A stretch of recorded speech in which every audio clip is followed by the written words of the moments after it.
आज मैं एक ऐसे खतरनाक क्वेश्चन का आंसर करने वाली हूँ जिसका आंसर सभी को चाहिए।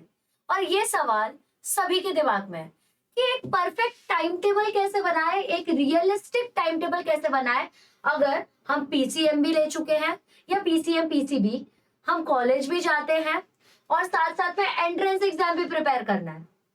मतलब तो यार तीनों साइड से बचने वाली है। तो ऐसा कैसा टाइम टेबल बनाए कि तीनों चीज मैनेज हो जाए और बिल्कुल कोई गिला शिकवा भी ना रहे। तो चलो मैं स्टेप्स बताती हूँ and I will make sure कि जैसे ही ये वीडियो के एंड तक पहुंचोगे आप खुद का एक टाइम टेबल बना पाओगे। और जब आप लोग खुद का टाइम टेबल बना दोगे आप ये कमेंट सेक्शन में वो टाइम टेबल जरूर डालोगे। चलो अब सबसे पहला स्टेप, आपको अपना नॉन नेगोशिएबल फिक्स करना है। अब आप बोलेंगे नॉन नेगोशिएबल तो मतलब तुमको ऐसी चीजें नोट डाउन करनी है जो चीजें तुम चेंज नहीं कर सकते। जैसे कि कॉलेज का टाइम है ना, कॉलेज का टाइम आप चेंज कर सकते हो? नहीं कर सकते। उसके बाद में ट्रैवल टाइम है ना, ट्रैवल टाइम भी आप चेंज नहीं कर सकते। स्लीपिंग टाइम भी चेंज नहीं करना है, स्लीप टाइम है ना। उसके बाद में जो छोटे छोटे रेस्ट होते हैं इसको भी आप स्किप नहीं कर सकते हो। तो ऐसे आपके हिसाब से जो नॉन नेगोशिएबल मतलब जिसको हम नहीं छोड़ सकते वैसी चीजों को पहले नोट डाउन करो। डन। अब आप स्टेप 2 पे चलेंगे। उसके बाद में आपको स्टडी करना अपने एनर्जी के हिसाब से। लोग यही गलती करते हैं, उनको ये पता ही नहीं होता है कि किस टाइम पे उनकी एनर्जी कैसे है।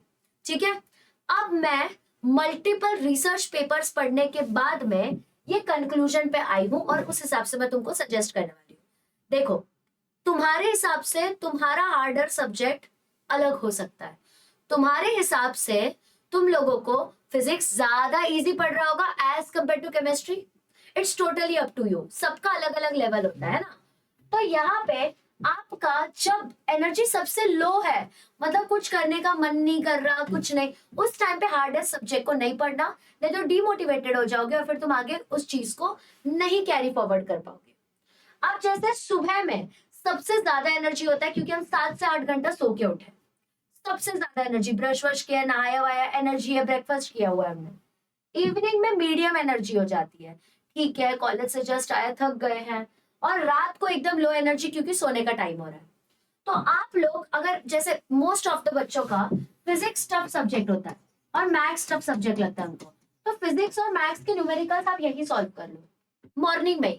तो ऐसा बोलते ईट दैट फ्रॉग, तो जो फ्रॉग सबसे बड़ा है, जो टास्क सबसे बड़ा है, उसको सुबह सुबह ही कर लो। जैसे अभी मेरा पूरा दिन बिजी रहता है, पूरा दिन। अब मैं यहाँ पे घर कब जाऊंगी पता है? 11:30 बजे। मैं तो सुबह से निकली हूँ, 11 बजे से 11:30 तक मैं यही हूँ।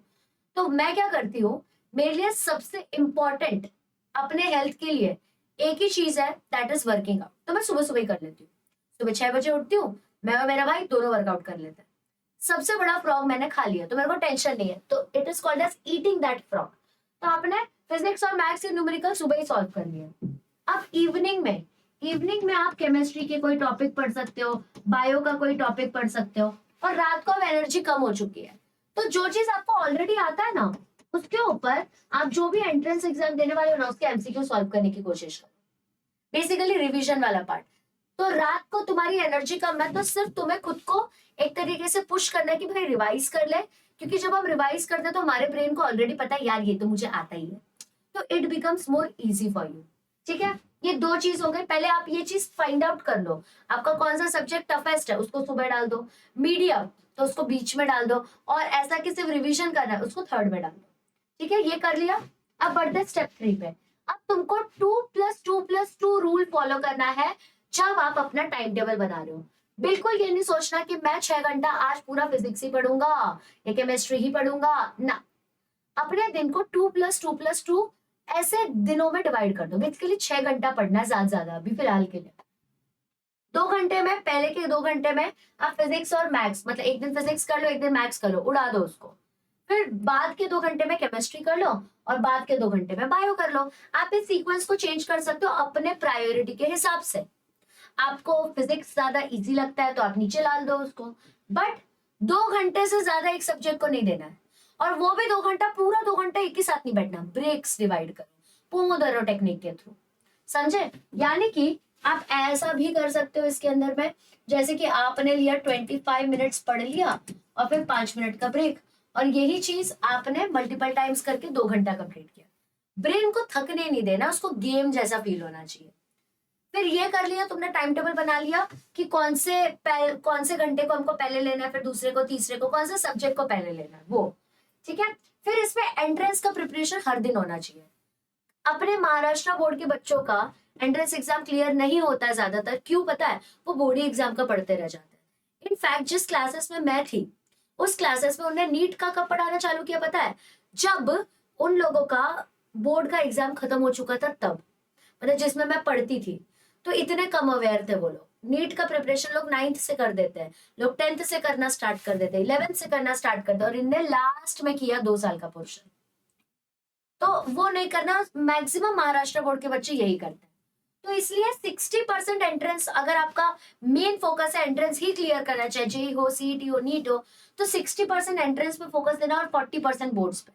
बट हर दिन एंट्रेंस करना है। कैसे क्या वो मैं बताऊंगी, ठीक है। पांचवी इंपॉर्टेंट चीज, 1 घंटा बफर रखना है, क्योंकि देखो हर दिन सेम नहीं होता। किसी दिन हो सकता है कि कोई फंक्शन है ना, किसी दिन हो सकता है कि आप लोग बीमार हो चुके हो, किसी दिन हो सकता है कि कोई रिलेटिव्स आ गया है, किसी दिन हो सकता है कि नहीं भाई मन ही नहीं कर रहा, मन ना कर रहा भाई, नहीं करना है मुझे, ठीक है।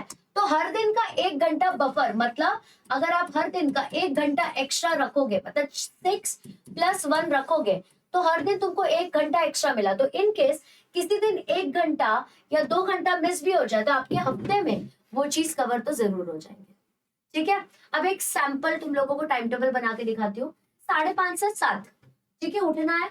फिजिक्स या मैथ्स कर लो, क्योंकि अभी तुम फ्रेश हो। इसमें कॉन्सेप्ट ले लो, न्यूमेरिकल्स ले लो, टफ होते हैं। मैक्सिमम बच्चों के हिसाब से बता रही हूँ, आप अपने हिसाब से सब्जेक्ट चूज करके मुझे बता देना। फिर कॉलेज चले गए आप लोग, अच्छा खासा टाइम गया, 4:30 से 6 बजे तक आप केमिस्ट्री कर लो, ठीक है। अब ऐसा भी कर सकते हो आप कि आप हमारा संकल्प का टाइम टेबल फॉलो कर सकते हो, अगर आप 12th स्टैंडर्ड में हो, या तो आप अपने हिसाब से चेंज कर सकते हो, ठीक है। तो आपने केमिस्ट्री उठा लिया, पढ़ लिया 1.5 घंटा, फिर 6 से 7:30, मैं 12th के बच्चों को आती हूँ पढ़ाने 6 से 7:30, तो आप आ जाओ, बायो पढ़ लो उसमें। बाकी नीव के बच्चों को मैं आ जाती हूँ 7:30 बजे से 9 बजे तक पढ़ाने, तो आ जाओ। उस हिसाब से आप अपना टाइम टेबल अपने हिसाब से चेंज करेंगे। फिर आपके मेन सारे सब्जेक्ट्स हो गए। अब आप 8 से 9:30 बजे तक एमसीक्यूज करेंगे, जो कि एंट्रेंस के हैं। अब जो भी एंट्रेंस एग्जाम को टारगेट कर रहे हैं, आपने इतने टॉपिक्स पढ़े, उसके ऊपर एमसीक्यूज करना है अब आपको, ठीक है। 9:30 से 9:45 तक, ये 15 मिनट जो लास्ट रह गया, इसके अंदर में आपको फॉर्मूला और अपनी मिस्टेक बुक जो है, जो बुक में आपने मिस्टेक्स लिखी अपनी, और फॉर्मूलाज का बुक, बेसिकली शॉर्ट नोट्स का बुक, उसको रिवाइज करना है। तो इससे हर दिन आप रिवीजन भी करते हैं। तो ये एक सैंपल टाइम टेबल है।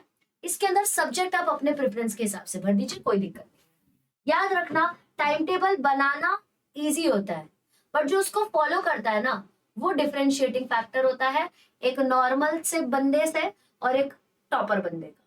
तो इट्स अप टू यू कि आप ये टाइम टेबल कंसिस्टेंटली फॉलो करोगे या नहीं। तो आप कमेंट सेक्शन में जरूर बताना कि क्या आप ये टाइम टेबल फॉलो करोगे कि नहीं, ठीक है। Also, if you are in 11th standard, so we have launched NEET batch and Shaurya batch for all of you. अब ये बैच इज महाराष्ट्र का नंबर 1 बैच। वाई?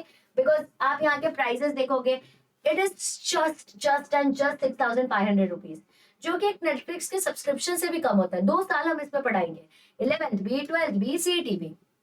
और ये महाराष्ट्र का नंबर 1 बैच इसलिए क्योंकि सारे एजुकेटर्स को ऑलरेडी 6+ ईयर्स का एक्सपीरियंस है। इतना ही नहीं, हम लोगों को ऑफलाइन और ऑनलाइन दोनों का एक्सपीरियंस है। तो you can join us. Already 10,000+ बच्चे आ चुके हैं। ऑल्सो अगर आप 12th स्टैंडर्ड में है, तो we have free course for all of you, that is Sankalp batch. आप उसको फ्री में वेदांतों के एप्लीकेशन पे एनरोल भी कर सकते हो। बायो का लेक्चर हर दिन 6 से 7:30 बजे होता है। You can join me. और मौर्य बैच का बात करूं, तो ये आप लोगों के लिए 12th स्टैंडर्ड के बच्चों के लिए सीईटी का क्रैश कोर्स है। आप इसको ज्वाइन कर सकते हैं 3,000 रुपीज में। Also we have Tattva books for all of you. ये one of the best books है आपके सीईटी एग्जाम्स के लिए।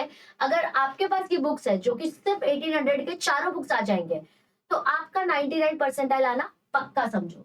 Also we have IVSAT for all of you, that is instant Vedantu scholarship admission test. अगर आप ये टेस्ट में पास हो गए, जो कि मैक्सिमम बच्चे हो जाते हैं, तो उनको 90% स्कॉलरशिप मिल जाएगा। यानी कि अगर 100 रुपए का कोर्स, आपको सिर्फ 10 रुपए भरना पड़ेगा। So these are are offline centre, you can go visit there, और अगर आपके नियर बाय है तो आप हमें ऑफलाइन भी ज्वाइन कर सकते हैं। थैंक यू सो मच कि आपने लास्ट तक देखा। आप अपना बना हुआ टाइम टेबल पहले एनालाइज करो, ये 5 स्टेप को जरूर कमेंट करना, मुझे कुछ भी उसके अंदर चेंजेस दिखे तो मैं आपको हेल्प करूंगी। Thank you so much for watching till the end. All the best बच्चों, ऑल द बेस्ट।